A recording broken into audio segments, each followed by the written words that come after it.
बिस्मिल्लाहिर्रहमानिर्रहीम। अस्सलाम वालेकुम नादरीन, आप यूट्यूब चैनल देख रहे हैं। मैं इमरान खान हूँ। नादरीन, आज हम अपना 60वां यौम दिफा मना रहे हैं और हालात ये है हमारे कि पाकिस्तान का जो सबसे बड़ा सूबा है वहाँ पे इंटरनेट भी बंद है और मोबाइल फ़ोन भी बंद है। ये हमारी दिफाई सूरत हाल है। पाकिस्तान में दहशत गर्दी के वाक़यात पे दर पे हो रहे हैं। पूरी ट्रेन के ऊपर दहशत गर्दों ने हमला किया, उसे काबू कर लिया। तो दहशत गर्दी के ख़िलाफ़ लड़ाई में हमने जो कामयाबियां हासिल की थी, ऐसा लगा कि जो एक सियासी मुदाखलत है इदारों की, उसकी वजह से हम बहुत पीछे रह गए और एक मरतबा फिर पाकिस्तान में दहशत गर्दी बहुत बढ़ गई है। और ये बॉर्डर पार करके दहशतगर्द कैसे पाकिस्तान पहुंच जाते हैं, ये वो बड़ा सवाल है जो ख़ास तौर पे खैबर पख्तूनख्वा के लोग, बलूचिस्तान के लोग और हर पाकिस्तानी इसका जवाब जानना चाहता है। आज हम जो दिन मना रहे हैं ना, इसमें कुछ लोगों का बड़ा इंपॉर्टेंट रोल था और उनमें एक किरदार था एयर कोमोडोर सज्जाद हैदर साहब का, जो हाल ही में इंतकाल फरमा गए। एयर कोमोडोर सज्जाद हैदर, इन्होंने बड़े कारनामे किए थे, शानदार शख्सियत के मालिक थे और इनके जो कारनामे हैं उनको हम सेलिब्रेट करते हैं। गुज़िश्ता 60 साल से हम ये सेलिब्रेशंस करते आए। लेकिन इसी एयर कोमोडोर के साथ क्या किया गया इस्लामाबाद में, हम सारे अच्छी तरह जानते हैं कि चंद पुलिस वालों ने इनके साथ कितनी ज्यादती की। इनको सड़क के ऊपर रुसवा किया गया। वो बताते रहे कि मैं एयर कोमोडोर सज्जाद हैदर हूं, लेकिन इन्हें फर्क ही कोई नहीं पड़ा। पुलिस ने बहुत बदतमीजी की और वैसे भी पुलिस बदतमीजी करती है जब उन्हें यह पता हो कि मिलिट्री एस्टेब्लिशमेंट का उनके सर पे हाथ है और उन्हें खुली छूट है, जिसको मर्जी मारे, जिसको मर्जी धकेले, जिसको मर्जी गाली दे। फिर वो खुल के आ जाते हैं ना। तो ये जब एक पॉलिटिकल पार्टी को आप एक दुश्मन की तरह डील करते हैं तो उस पॉलिटिकल पार्टी के अंदर तो कोई भी हो सकता है। तो एक बड़ा अफसोसनाक वीडियो जो है, जो पाकिस्तानी तारीख को चिढ़ाता रहेगा, ये भी है। जनरल अमजद शोएब को जैसे गिरफ्तार करके एक सेल में डाल दिया गया। ये मैं फोर्सेस के लोगों का नाम इसलिए ले रहा हूं कि ये वो लोग हैं जिन्होंने पाकिस्तान के लिए लड़ाइयां भी लड़ी हैं, पाकिस्तान के लिए काम भी किया हुआ है। लेकिन इनको भी रुसवा किया गया सिर्फ और सिर्फ पाकिस्तान तरीके इंसाफ को दीवार के साथ लगाने के लिए, या उनका मौक़िफ़ सामने कोई भी लेकर आता था तो उनके साथ यही किया जाता था। ये सिर्फ मौजूदा जो मिलिट्री एस्टेब्लिशमेंट है उसकी जिद है और ये हर दौर में ऐसे ही रहे हैं। फातिमा जिन्ना के खिलाफ जो एस्टेब्लिशमेंट थी वो उनके खिलाफ यही करती थी। इसी तरह जो जुल्फ़िकार अली भुट्टो के खिलाफ एस्टेब्लिशमेंट थी वो भी यही करती थी। जो ज़ियाउल हक था वो ऐसा चौड़ा होकर बैठता था, मूंछों को ताऊ दे के वो कहता था ये उड़ा दो, सारी चक्कर ही कोई नहीं है, अदालतें आज़ाद हैं, ये भुट्टो को ये कर देंगे। और किया इन्होंने अपने अपने दौर में, जो याह्या खान ने किया, जो अयूब खान ने किया, जो परवेज़ मुशर्रफ ने किया पाकिस्तान में सियासतदानों के साथ, सबने देखा। परवेज़ मुशर्रफ ने नवाज शरीफ को भी जेल में डाला, इमरान खान को भी जेल में डाला। और ये बहुत सारी जमातें जो आजकल जमहूरियत की चैंपियन बनी हुई हैं, ये परवेज़ मुशर्रफ के भी साथ मिल गए थे लोग और अब मुख्तलिफ पोलिटिकल पार्टीज़ के अंदर आके अपना अपना काम कर रहे हैं। नादरीन, ये यौम दिफा के मौके पर एक और खबर है। अमरीकी तैयारे आए हैं, अमरीकी फौजी भी आए हैं, वो इमदाद लेकर पहुंचे हैं पाकिस्तान। अच्छी बात है, अमेरिका जो है यूएस एड के जरिए मदद करता रहता है पाकिस्तान की। लेकिन यहाँ पे जो खुर्रम इकबाल साहब ने खबर दी है वो ये बताते हैं कि जी यहाँ पे अमरीकी फौजियों की एक फ़ोटो उन्होंने शेयर की, पाकिस्तानी फौजी भी साथ खड़े हुए हैं। ये एयरबेस के ऊपर आए, नूर खान एयरबेस पे मुबैना तौर पर इमदादी सामान लेकर अमरीकी फ़ौज। ये जो फ़ौज टू फ़ौज कांटेक्ट होता है ना, जब इस लेवल पे जाते हैं, गवर्नमेंट टू गवर्नमेंट तो कांटेक्ट होता है, मिलिट्री टू मिलिट्री भी होता है। तो हुकूमतें करती हैं ये इमदादी पैकेजेस और ये सारी चीज़ें। मैंने ये माजी में पाकिस्तान की तारीख इस बात की गवाह है, जब भी कभी अमरीकी मिलिट्री एस्टेब्लिशमेंट और पाकिस्तानी मिलिट्री एस्टेब्लिशमेंट करीब आई है तो पाकिस्तान को उसके फ़ायदे से ज़्यादा नुकसान हुआ है। माजी में हम ये देखते रहे। देखिए ना, पाकिस्तान के बहुत सारे ऐसे हवाई अड्डे हैं जहाँ पे अमेरिका ने अपने अड्डे बनाए हुए थे और वहां से वो ड्रोन अटैक्स करते थे, पाकिस्तान के अंदर भी, अफगानिस्तान में भी अपने ऑपरेशंस करते थे। परवेज़ मुशर्रफ के दौर के अंदर किस तरह अड्डे दिए गए अमेरिका को, ये सारा कुछ हमें याद है, हम अच्छी तरह जानते हैं। तो जब भी ये कुर्बतें बढ़ती हैं तो इसका अंजाम एंड ऑफ द डे पाकिस्तानियों के लिए अभी तक तो कोई अच्छा नहीं रहा। इमदाद देना, ये सारी चीजें करना, ये एक अच्छा जेस्चर हो सकता है, लेकिन इन कुर्बतों का अंजाम माजी में पाकिस्तान के लिए कोई अच्छा नहीं रहा।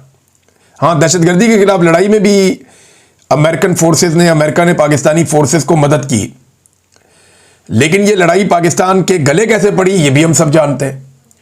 लिहाजा ये जो तस्वीर है, इसके देखने के बाद मेरे जो दिल और दिमाग में पहली बात आई वो यही थी कि या अल्लाह खैर, कि अल्लाह ताला खैर ही करे कि अब पता नहीं अमेरिका को पाकिस्तान से क्या काम पड़ गया है, या पाकिस्तान ने अमेरिका के साथ मिलकर अब क्या काम करने का फैसला कर लिया है।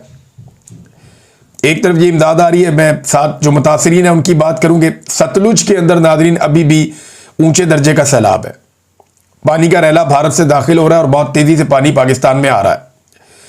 जो मुजफ्फरगढ़ का इलाका है और उसकी सराउंडिंग में बहुत सारे एरियाज हैं, यहां पे बहुत तबाही हुई है। कसूर से लेके मुल्तान तक, मुजफ्फरगढ़ तक, यहां पे सतलुज ने तबाही फेरी है। और जिस जगह पे जाके ये दरिया आपस में इकट्ठे होते हैं उन एरियाज में भी फ्लड की सिचुएशन बड़ी खतरनाक है। हुकूमती इमदाद जो है वो ना होने के बराबर है। तो जो प्राइवेट लोग हैं वो मदद कर रहे हैं, आहिस्ता आहिस्ता लोग सामने आ रहे हैं। हुकूमत को भी इस बात की समझ आ गई है कि वो अकेले कुछ नहीं कर पाएंगे, लिहाजा लोगों को साथ मिलाना पड़ेगा। लेकिन एक तरफ देखें, लोग अपने चारे के लिए परेशान है, जानवरों के लिए परेशान है। सबसे बड़ा मसला उनके लिए बना हुआ है कि उनको उनके जानवरों के लिए चारा में असर नहीं है।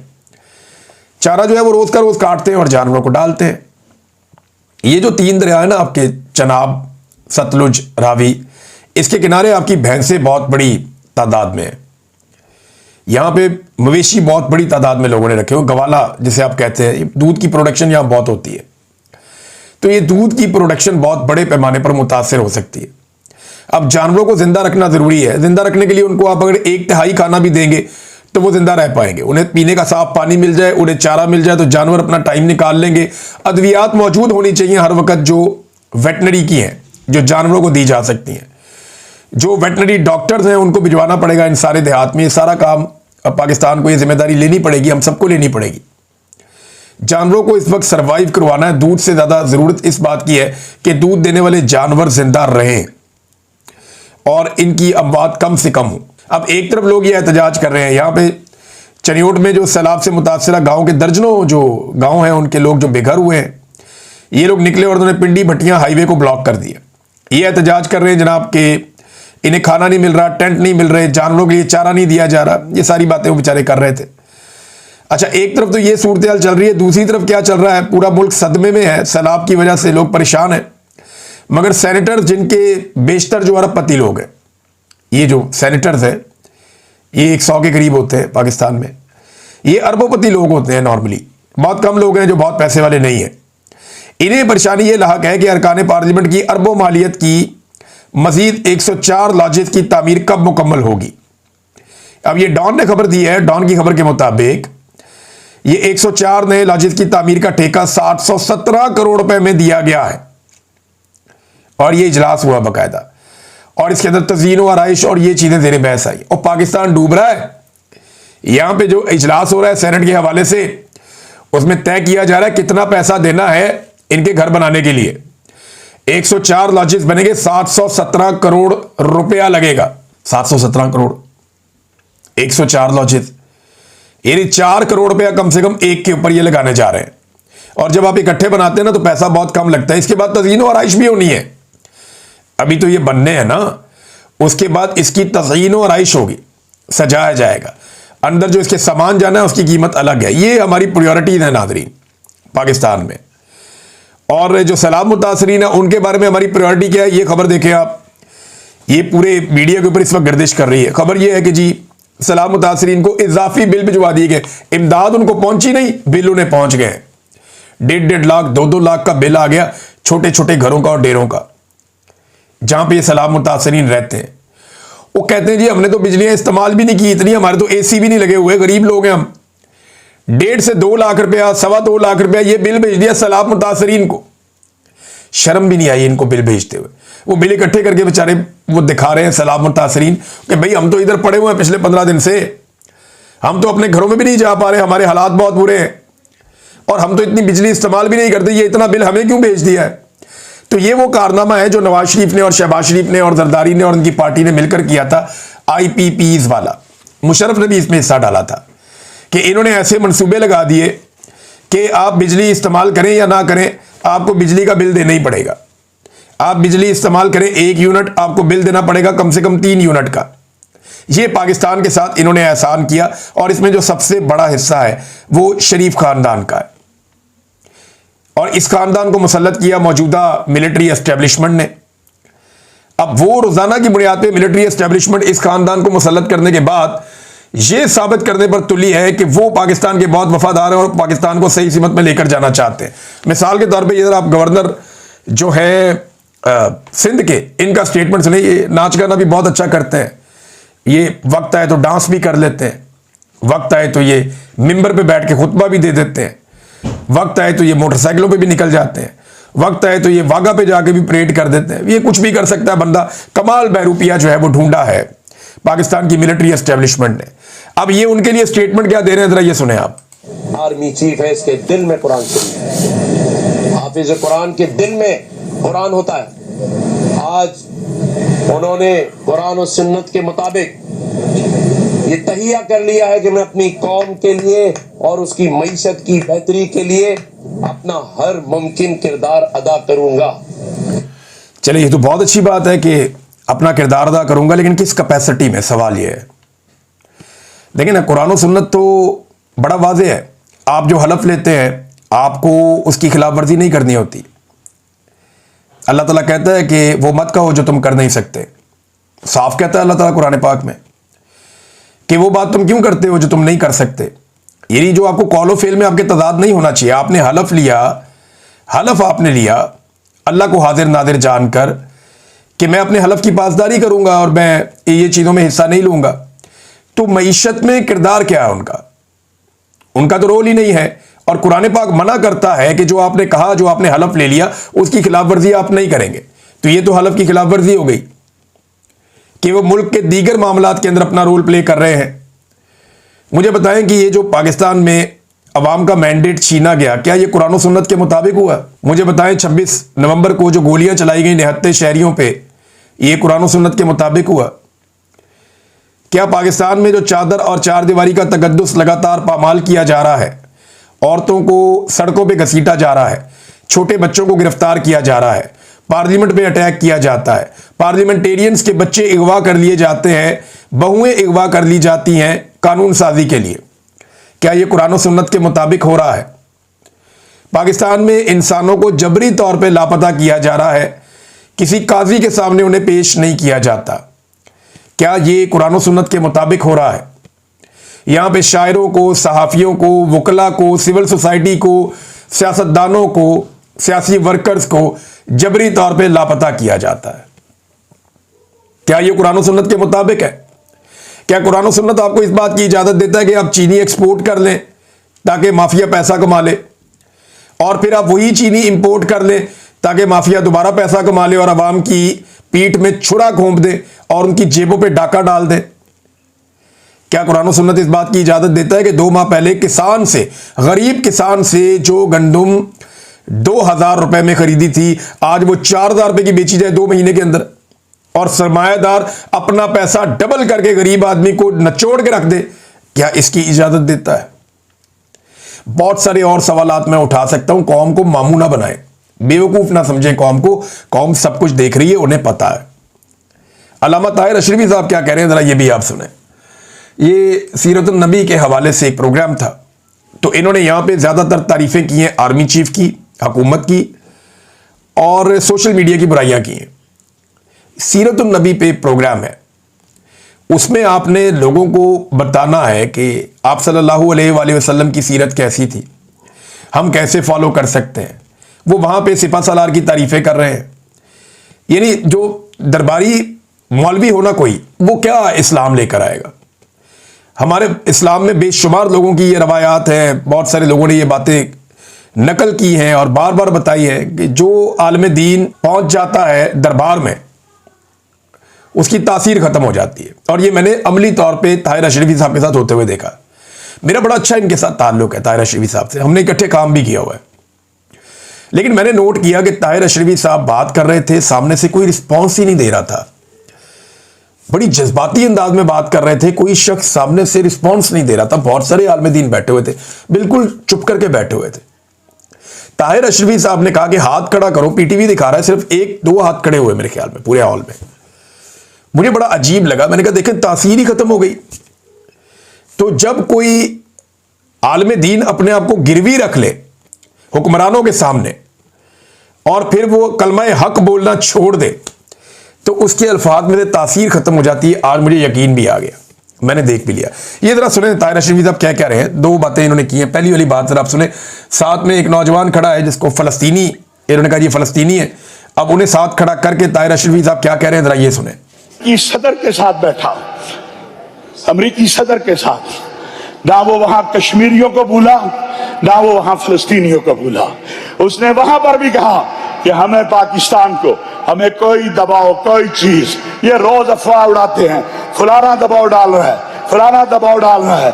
खुदा की कसम, आपके मुल्क पे कोई दबाव नहीं डाल सकता।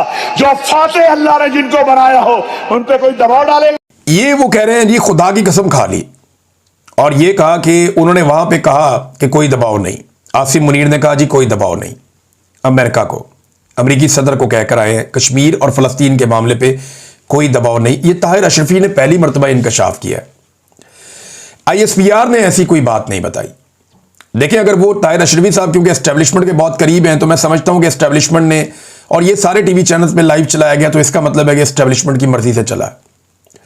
तो ये बात तो पाकिस्तान की मिलिट्री एस्टेब्लिशमेंट को बाकायदा अनाउंस करनी चाहिए थी कि अमरीकी सदर से मुलाकात में आसिम मुनीर साहब ने मुबैना तौर पे जो ये कह रहे हैं कि वादे तौर पे कह दिया अमरीकी सदर को कि जनाब फलस्तीन और ये जो मामला है कश्मीर वाला, इसके ऊपर हमें कोई दबाव काबिल कबूल नहीं है और कोई हम बात नहीं मानेंगे। ये कह देना। फिर ताहिर अशरफी के मुंह से कहलवाने से बेहतर है कि DG ISPR अपने मुंह से ये बात कर लें कि क्या बात हुई डोनाल्ड ट्रंप की और आर्मी चीफ की। अभी तक तो ये लोग चुप हैं, इस पे बात ही नहीं करते। ना अमेरिकन बात करते हैं, ना ये बात करते हैं। ताहिर अशरफी साहब ने एक और बात की, जरा ये आप सुने। ये तो मैं सुन के हैरान हो गया कि ये क्या रहे हैं। और ये वादा मैं अपने बिहाफ पे नहीं कर रहा, आपकी क़यादत के बिहाफ पे कर रहा हूं, आपके वजीर आजम मियां शहबाज शरीफ के बिहाफ पे कर रहा हूं, आपके सदर आसिफ अली जरदारी के बिहाफ पे कर रहा हूं, आपके सिपा सालार जनरल हाफिज सैयद आसिम मुनीर के बिहाफ पे कर रहा हूं कि जब तक जो ये फलस्तीनी चाहेंगे हम वही करेंगे। इनके साथ खड़े हैं, सुबह हो, शाम हो, रात हो, दोपहर हो, जान से, माल से, इज्जत से, आबरू से, रूह से, क्योंकि ये हमारा अकीदा है। अल-अक्सा एक किताब राजी नहीं है, अल-अक्सा एक मस्जिद नहीं है, अल-अक्सा हमारा ईमान है। और आपकी क़यादत ने इसलिए कि ये बात आप तक पहुंचे। कोई रिएक्शन नहीं था पब्लिक का। सामने जो बैठी हुई थी, किसी ने डेस्क नहीं बजाया, किसी ने अल्लाह अकबर का नारा नहीं लगाया, किसी ने ऐसी बात नहीं की जिससे लगे कि ताहिर अशरफी की बातें उनके दिल पर असर कर रही हैं। क्योंकि ग्राउंड में रियलिटी कुछ और है ना। पहली मरतबा पाकिस्तान की तारीख में ऐसा हुआ, और इन्हीं तीनों लोगों के दौर में हुआ। हाफिज सैयद आसिम मुनीर, शहबाज शरीफ और आसिफ जरदारी, इन्हीं के दौर में हुआ कि जो भी निकला फलस्तीनियों के हक में आवाज़ उठाने के लिए, उस पर मुकदमा दर्ज किया गया, उसको सजा दी गई, उसे गिरफ्तार किया गया।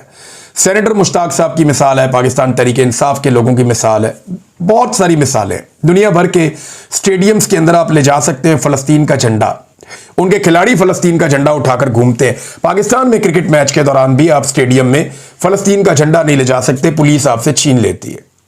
तो ताहिर अशरफी साहब, ये झूठ है, ये गलत बात है, आप गलत बयानी कर रहे हैं।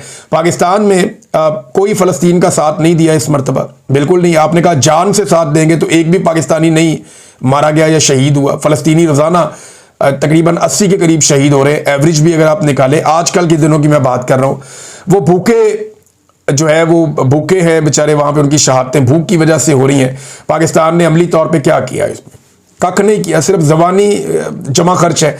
और ये आप भी ज़बानी जमा खर्च कर रहे हैं। आपने फ़लस्तीन जाना नहीं है मदद करने के लिए, और फ़लस्तीनियों के लिए आपने नारे ऐसे लगाने हैं जैसे कि बहुत बड़ी कामयाबी हो गई। फवाद चौधरी साहब ने कहा था कि बंदोबस्त कर देते हैं, मैं खर्चा कर देता हूँ, जिसने जाना है फ़लस्तीन मैं पैसे देता हूँ, जाओ पहुँच जाओ, तो नस गए सारे। तो ये कहानियाँ हमने कौम ने बड़े लंबे अरसे तक सुनी है, बड़े लंबे अरसे से हम सुन रहे हैं।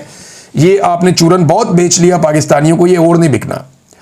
नाज़रीन, एक और chief justice of Pakistan justice Yahya Afridi साहब पे एक लंबी चार्जशीट आ गई है 6 सवालों की, जो जस्टिस मंसूर अली शाह साहब ने लिख कर भेज दिए। बहुत सारे सहाफ़ियों ने इसको रिपोर्ट किया। मरियम नवाज़ खान साहबा ने बहुत अच्छे तरीके से रिपोर्ट किया इसको, जो है वो बड़ा अच्छा रिपोर्ट किया। साकिब बशीर साहब ने भी, सिद्दीक जान साहब ने इसके ऊपर बड़ा ज़बरदस्त जो है वो मैं उनका पीस देख रहा था। लेकिन ये मैं यहाँ से पढ़ के आपको सुनाता हूँ कि ये सुप्रीम कोर्ट से भी चीफ जस्टिस पर चार्जशीट आ गई है। जस्टिस मंसूर अली शाह ने चीफ जस्टिस से 6 सवालात पर अवामी सतह पर जवाब देने का मुतालबा कर दिया। उन्होंने कहा जी मुतअद्दिद बार खुतूत लिखे, कभी ज़बानी जवाब मिला न तहरीरी। सीनियर तरीन जज के साथ चीफ जस्टिस का यह रवैया ना सिर्फ बदतमीजी बल्कि बाहमी हमांगी के भी खिलाफ है। जस्टिस मंसूर अली शाह ने चीफ जस्टिस को खत के आगाज में लिखा कि आपके बाद इस अदालत का सीनियर तरीन जज के तौर पर मैं ये खत ना चाहते हुए भी लिख रहा हूं, मगर सिर्फ एक नागुज़ीर अदारा जाती जिम्मेदारी पूरी करने के लिए मुझे ये खत लिखने पर मजबूर करने वाली बात आपका मुस्तकिल और मुकम्मल मसाइल को नज़रअंदाज करना है। मेरे बार बार के खतूत और तहरीरी राब्ते जो मैंने झेल में दर्ज मसाइल पर आपको भेजे, सब के सब नज़रअंदाज कर दिए गए। ना एक बार मुझे तहरीरी जवाब मिला और ना ही ज़ुबानी चीफ जस्टिस की तरफ से अदालत के सबसे सीनियर जज को ये खामोशी महज बदतमीजी नहीं बल्कि इस अदालत की हमांगी की रवायत को नुकसान पहुंचाती है और उस अदारा जाती शाइस्तगी के खिलाफ वर्जी है जिसके बगैर कोई आईनी अदालत अपना काम जारी नहीं रख सकती। ये खत मेरी जाती शिकायत नहीं बल्कि बावकार और जिम्मेदाराना हैसियत से लिखा गया। मैंने आपके दौर में सबसे ज्यादा 3556 मुकदमात निपटाए और 35 रिपोर्टेड जजमेंट्स दी। अदालत को मुनज़्ज़म फौजी दस्ता बनाना चाहते हैं जहां सब बस अतात करें। ये बड़ा एक अहम नुक्ता उन्होंने उठाया कि क्या ऐसा है कि अदालत को एक मुनज़्ज़म फौजी दस्ता बना दिया जाए जहां सारे अतात करें। एक ब्यूरोक्रेसी की तरह अदालत चलाई जा रही है ना। और जो सवालात हैं वो मैं आपके सामने रख देता हूं। ये चार्जशीट है। प्रैक्टिस एंड प्रोसीजर कमेटी का इजलास क्यों नहीं बुलाया? दूसरा, सुप्रीम कोर्ट रूल्स की मंजूरी फुल कोर्ट के बजाय सर्कुलेशन के जरिए क्यों ली गई? बहुत इंपॉर्टेंट। तीसरा, इख्तलाफी नोट को जारी करने से मुताल्लिक पॉलिसी में तब्दीली के लिए इनफरादी तौर पर मुशावरत क्यों की गई? बहुत अहम है। चौथा, जजेस की छुट्टियों पर जनरल ऑर्डर क्यों जारी किया गया? ये जजेस को कंट्रोल कर रहे हैं ना कि हमारी मर्जी का जज बाहर जाएगा, नुमाइंदगी करेगा दुनिया में सुप्रीम कोर्ट की, पाकिस्तान की, कोई दूसरा जज जाके नुमाइंदगी ना कर दे वरना बड़ी मुसीबत हो जाएगी। अब पांचवा, 26वीं तरमीम के खिलाफ दरखास्तों पर ओरिजिनल फुल कोर्ट क्यों तश्कील नहीं दिया गया? छठा, जजेस को खुद मुख्तारी देने की बजाय आप उन्हें कंट्रोल्ड फोर्स के तौर पर परवान चढ़ा रहे हैं। ये है नाजरीन इस वक्त तक की सूरत हाल अदालत में। अदलिया का इन्ना लिल्लाहि व इन्ना इलैहि राजिऊन।